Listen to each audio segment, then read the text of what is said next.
Hello everyone, welcome back to our channel BioLab. Learn Bio with me. Last के part में हम लोगों ने दो टॉपिक कवर करे थे हमारे चैप्टर लाइफ प्रोसेस के। सबसे पहले हमने क्या सीखा था कि लिविंग ऑर्गेनिज्म क्या होते हैं। उसके बाद हमने उनके कैरेक्टरिस्टिक पढ़े थे कि हम किस बिहाफ पे एक ऑर्गेनिज्म को क्लासीफाई कर सकते हैं एज अ लिविंग और एज अ नॉन लिविंग। आज हम लोग अपना थर्ड टॉपिक कवर करेंगे लाइफ प्रोसेसेस। अब हम देखेंगे कि जो प्रोसेस परफॉर्म किए जाते हैं लाइफ प्रोसेस के वो किस किस टाइप के होते हैं। So let's start, what our life processes. सबसे पहले लाइफ प्रोसेस हम लोग इसकी डेफिनेशन सीखते हैं, then I will define. All living organism perform some basic functions to maintain their life on this earth are called life processes.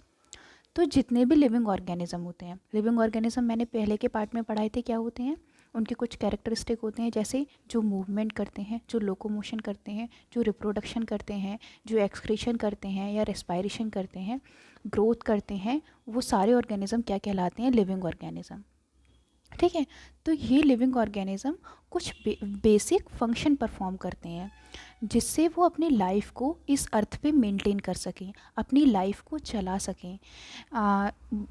एक जो proper life span होता है उसको कंप्लीट कर सकें।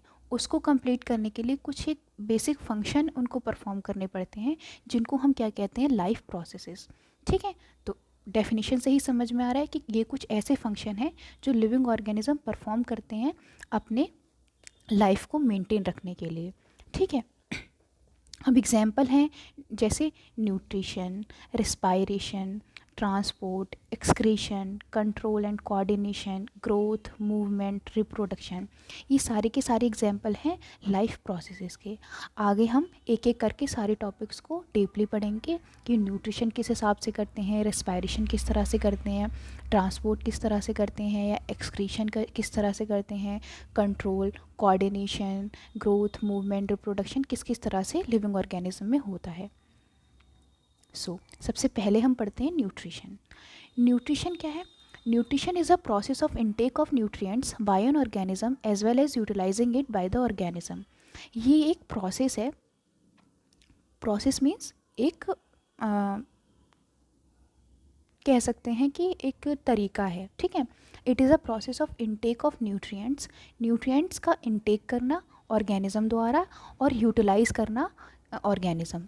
ठीक है, तो न्यूट्रिशन एक प्रोसेस है जिसमें कोई भी ऑर्गेनिज्म जो लिविंग ऑर्गेनिज्म है वो क्या करेगा, न्यूट्रिएंट्स को लेगा अपनी बॉडी के अंदर और उस न्यूट्रिएंट को यूज़ करेगा अपने जो भी फंक्शन है उनको परफॉर्म करने के लिए। अब हम पहले सीख लेते हैं कि न्यूट्रिएंट्स क्या होते हैं।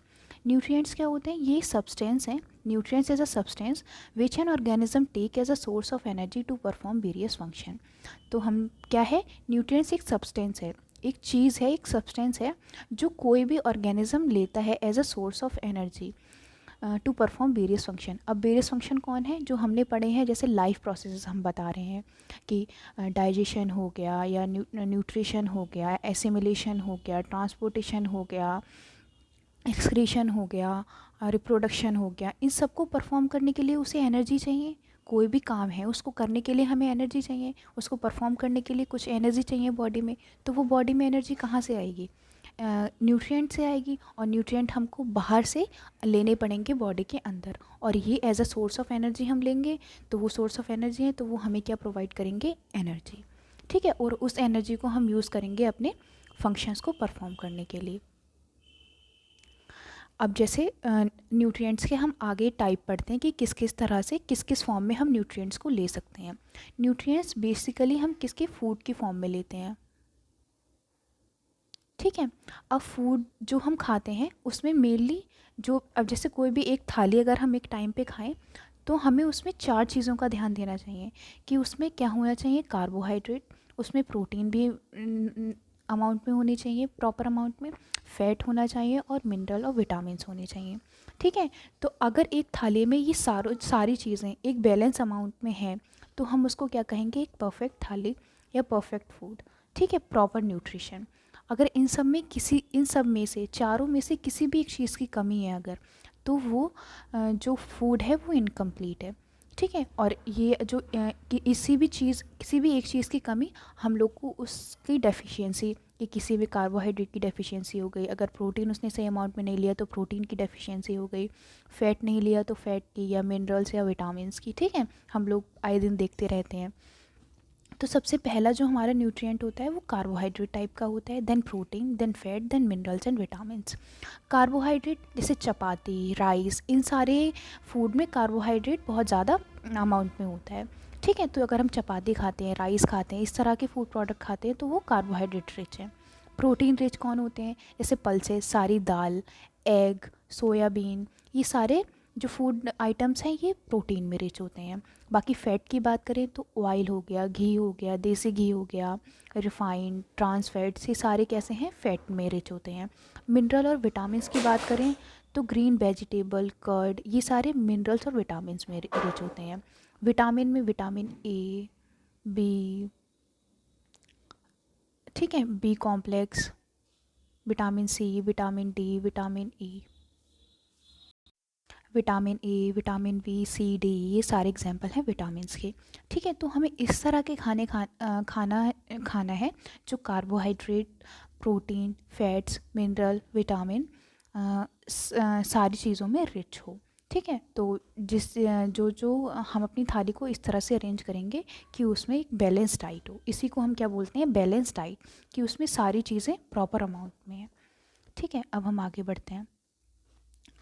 ये देखो, ये एक थाली है, प्लेट है, इसमें फ्रूट्स भी हैं, ये ड्रैगन फ्रूट भी है और बाकी सारे फ्रूट्स हैं। तो फ्रूट सबसे अच्छा सोर्स ऑफ एनर्जी माना जाता है, सोर्स ऑफ फूड माना जाता है, क्योंकि सबसे पहली बात तो इसमें क्या होता है, ये लिविंग है, कोई इसमें फ्राई नहीं करा गया है या इसको काटा नहीं गया है, पिटा नहीं गया है। ठीक है, तो इस तरह से ये पूरा का पूरा क्या है? एक लिविंग है।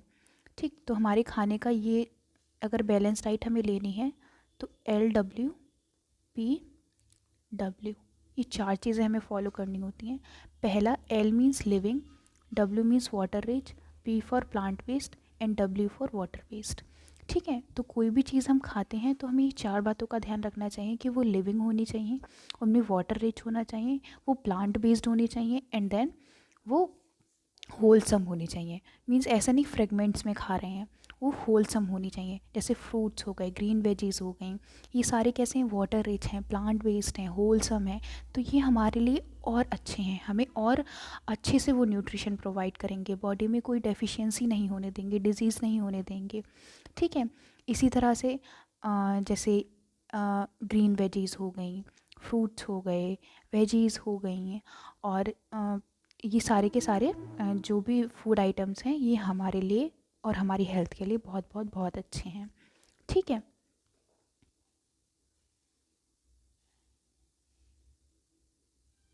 सो आज का सेशन यहीं पे ख़त्म होता है। Thank you. अगर आज का सेशन आपको पसंद आया तो do like and subscribe. Thank you.